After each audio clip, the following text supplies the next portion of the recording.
Everybody, I'm Stig from Level 6, and there's been lots of talk on the internet lately about counterfeit product, counterfeit dry suits, counterfeit kayaks, and we thought it'd be kind of fun to address it head on. We actually noticed that our top selling dry suit, the Emperor, has been counterfeited, and you can buy it on Amazon right now for actually less than what it costs us to build this garment. We have purchased this dry suit from Amazon. We have our receipt, and it cost us, including 2-day shipping, it cost us $563.87, which includes tax. That'd be an interesting little experiment to buy one of our dry suits from someone who makes this suit that is not one of our factories, so it's ultimately not one of our dry suits, and doing a side-by-side comparison of this dry suit versus the real deal of the Emperor dry suit that we've worked probably 18 years to perfect. Here is our Amazon Prime box. Let's take a look at how this goes. So we purchased the Emperor in Grotto Blue. Here it is here.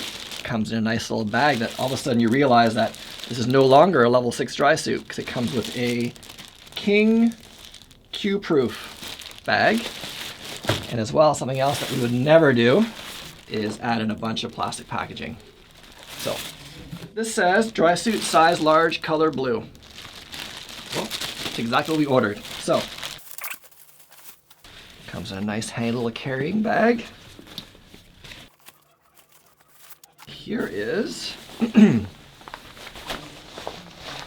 Counterfeit Level 6 Emperor dry suit.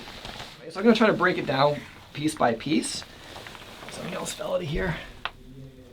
Oh, they gave us some repair stuff, some glue and some seam tape, just in case it falls apart. I'm going to try to be very unbiased on this. Obviously, as the owner of Level 6, I've spent more than half my life trying to grow this company, and I know what goes into this suit. I know that we have a team of designers and sales team and warehouse team to make sure this product gets to you in the best possible way, best form possible. So that's ultimately I'd love you to buy, but I'm also going to try to be uncritical and say this is what you could get for half the price. Visually, it looks kind of like they did a good job copying it, but it's not exactly the same. This is also not the image that you see on Amazon.ca or .com. What we received is a completely different suit than what we saw. The suit on the website is our suit. This suit is not that same picture. It's on Amazon. It showed the Level 6 logo across here. So obviously that does not exist anymore. It had Level 6 tabs on here. And it had a waist system, a DCS waist system, which was our older version of our waist system. I can tell you right now that quality-wise, I mean, this is a polyester fabric. We use a nylon fabric on our suits. The reason I use nylon, it's much more abrasion resistant compared to polyester. But for half the price, it's still fabric. So there's two major waterproof zipper factories in the world. That actually make really good waterproof zippers. There's T-Zip out of Germany, and there's YKK. We've used both. We tended to gravitate more towards YKK because of the way their finishing of the tape allows the seam tape to bond a bit better. This suit uses a Yilon waterproof zipper. I've never heard of these before. I'm assuming it is a knockoff version of T-Zip or YKK. So my goal right now is to kind of break down what the consumer would see on this suit and compare it to what consumer would see on our suit. And then after that, I would go a bit further into maybe the technology on what we use in our suit versus what this suit is being used for. Something else I noticed right away, all of our shoulder pads and elbow pads, we use a fabric called Cordura. It's 1000 denier Cordura, and what that does, it makes it extremely abrasion resistant. What this counterfeit suit has, they actually use a polyester fabric doubled up on top of the other polyester fabric. So not abrasion resistant at all. In fact, it's just a color combo change versus that actually has a double fabric on the back. Something else you would see looking at the back of the suit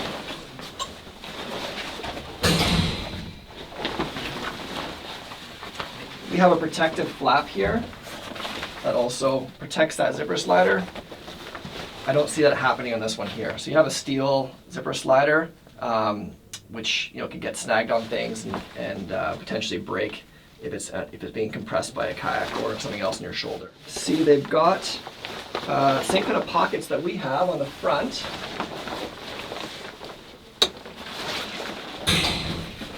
We kind of pioneered this kangaroo pocket with a fleece lining. We designed our pocket so it goes all the way through. They have a similar pocket. It stops halfway through. It's not fleece lined. It has a mesh lining in the inside. Ultimately, if you're wearing neoprene gloves, it won't make much of a difference, but fleece is a lot nicer than this mesh lining.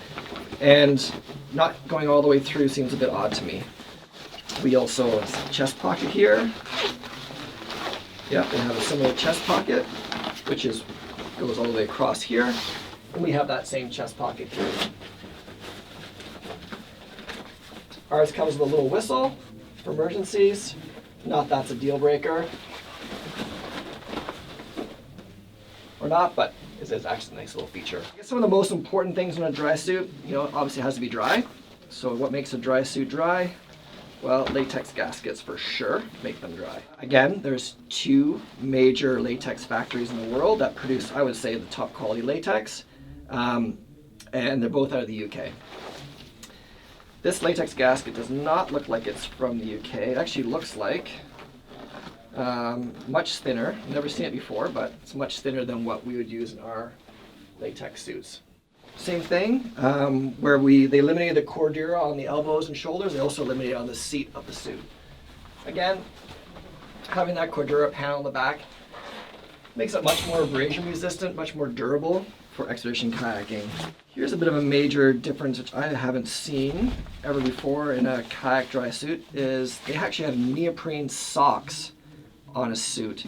Almost all the dry suits on the market today use fabric socks. Reason being is that neoprene's bulky.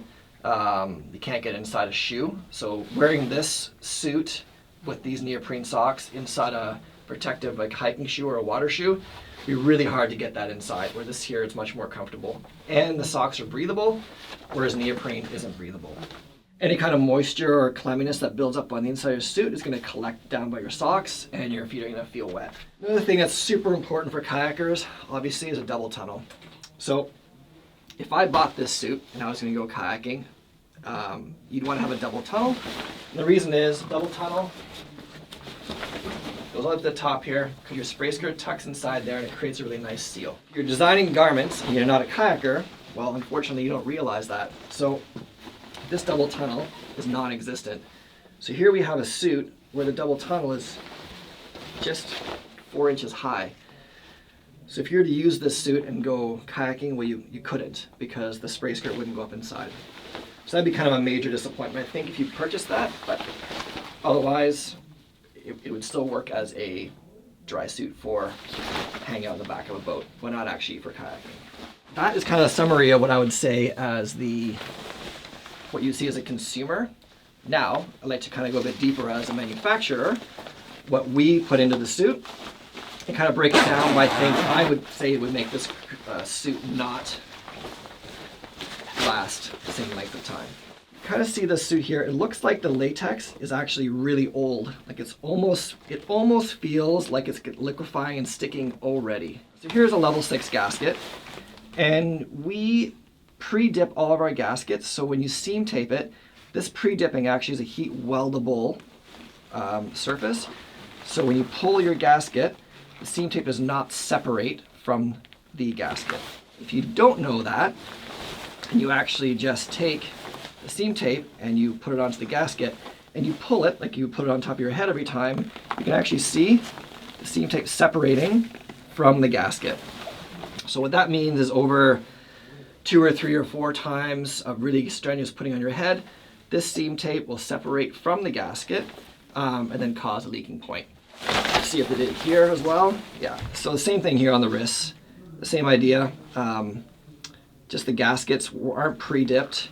It actually looks like the gaskets are sewn on backwards because the cut lines, which should be on the inside, are actually on the outside of the gaskets here. So same idea, the seam tape just pops right off of the gasket. So if you look at a level 6 suit, all of our seam tape is 25 millimeters wide. What that does is it allows a larger coverage point on each seam. The larger the coverage point, less chance of leaking, especially when you start getting into thicker seams and four-way seams, where the fabric tends to bulk up as you seam panels together. This suit looks like it uses 20 millimeter seam tape, and the issue with that is it's harder to get full seam coverage, and especially you see here on the four-way seams, you get a lot of bulking up. All these areas are 100% weak points. We as well have four-way seams and have weak points, of course. So what we do is we treat all of those seams with a crop circle, we call it internally, but it's like a 2.5-inch patch of seam tape, which we heat press on top of all the 3- and 4-way seams. There's about 22 of those patches on this entire suit, covering all of the seams that cross in 3- and 4-way sections. Something else that we've always kind of done as pioneering some of our new features is we created a articulated spine feature on our suit. And what that does is it allows you, when you're standing up, the suit has extra length in the suit in the back panels. You can see that here with these 4 darts. So what that means is that the suit, when you're standing upright, the suit lands flat on you, but when you're sitting down in your kayak, that extra fabric kind of lets your body go forward. Let's see if these guys here did that feature on the suit.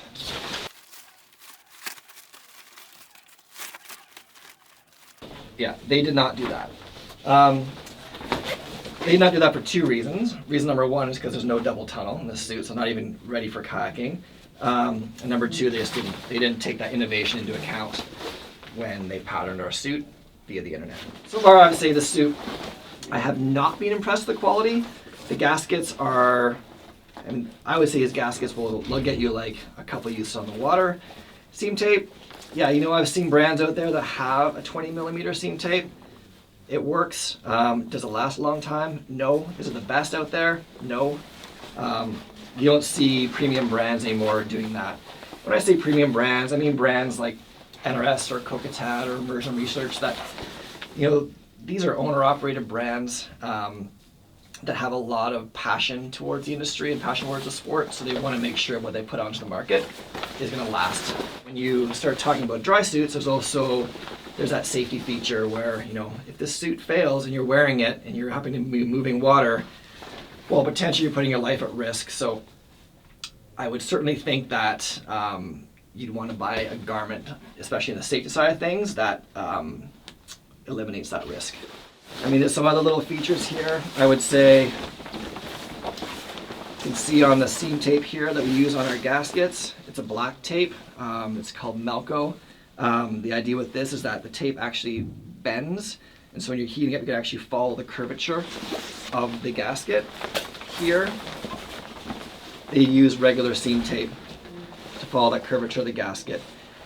And why that's important is that you can't follow the curvature of the gasket. You start getting these little lines where the seam tape is buckling. You can kind of see them right here.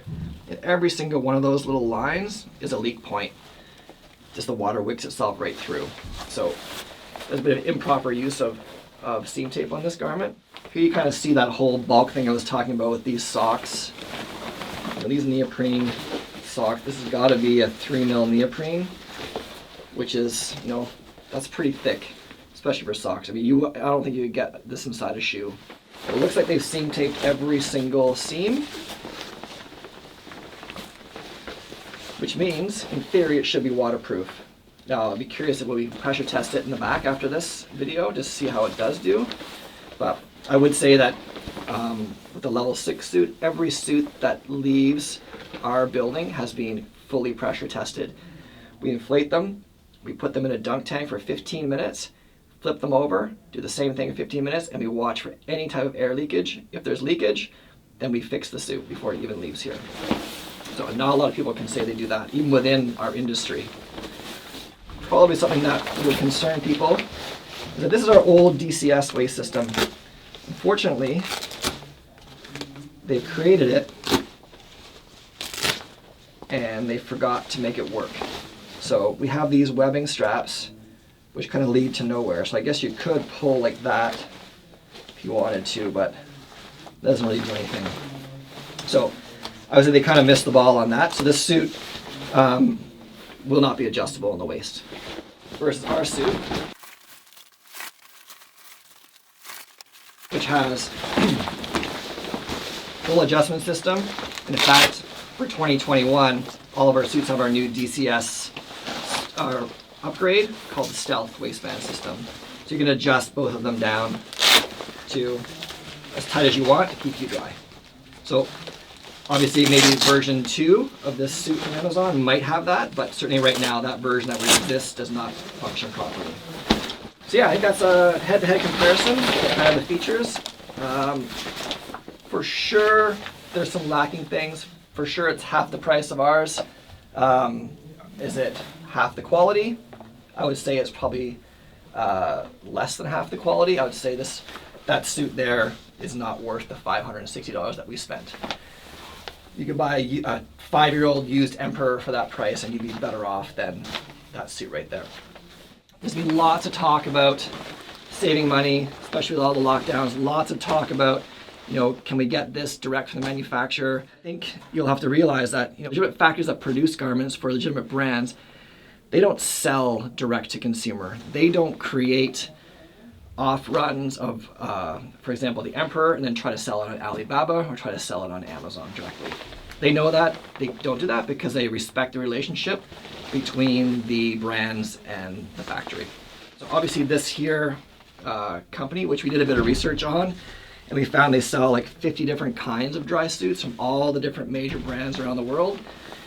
They probably don't make for any of these major brands.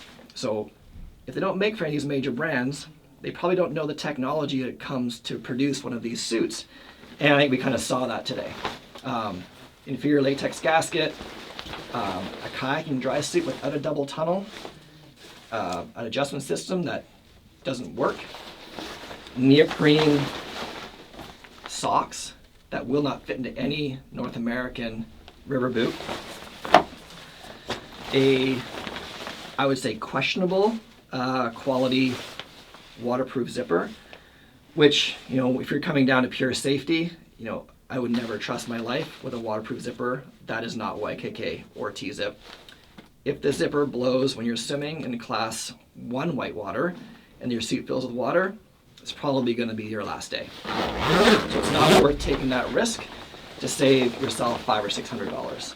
Yeah, and I guess to kind of summarize and wrap up, why is it important that we're doing this is, when you're buying a level 6 NRS, Coquetat, Immersion Research Dry Suit, Peak, Palm, you are purchasing something that has taken years to develop, years of athlete influence, years of thought, and years of refinement.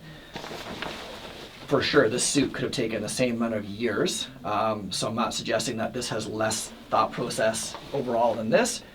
I just think this was maybe the wrong thought process. This is not for our sport. This is not for our industry. When you're buying from a brand, a legitimate brand, you're also supporting a whole network of people and causes that kind of give back to the community. So, I know everyone does their type of contributions, but level 6, 1% of all of our sales we donate back to watershed conservation. We have designers, we have a team of salespeople that help push the ball forward. We have athletes are out there at the dealer level doing product knowledge sessions, trying to get more people into the sport. We have a youth scholarship program where we're introducing kids all around North America and even in Europe for next year into the sport to kind of enjoy what we all enjoy. Do I think that this company out of Shaman does that? Probably not. I could be proven wrong, but it's doubtful they do. Not for a selling price like that and the quality that I'm seeing here. That's kind of a wrap on that. If any other questions, for sure email me. And yeah, I think we'll do a pressure test on this after this, and we can kind of let you know the results. Otherwise, we're definitely going to use the A to Z quality claim and send this back tomorrow.